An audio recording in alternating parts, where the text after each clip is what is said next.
لو مهتم بأخبار التطبيقات ووظيفة كل تطبيق مزايا وعيوب اشترك في قناتي وأنا هقولك كل ده. متصفح الوكيل هو متصفح براوزر بروكسي.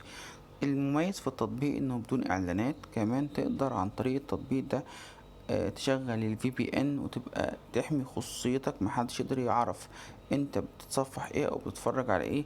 كمان التطبيق المميز فيه ان هو مثلا ممكن تشغل الفيسبوك من عن طريقه بدون ما تحتاج تحمل الفيسبوك نفسه، تشغل اليوتيوب على طريقه من غير ما تحمل اليوتيوب نفسه، تشغل تويتر من عن طريقه، انستجرام من على طريقه.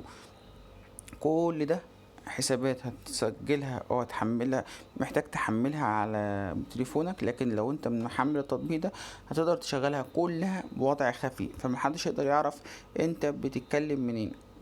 كمان لو فاتح واي فاي من اي شبكة عامة، فانت هتقدر عن طريق التطبيق دوت ان انت تبقى خافي الاي بي ادرس بتاعك، فمحدش يقدر يخترق الشبكة بتاعتك.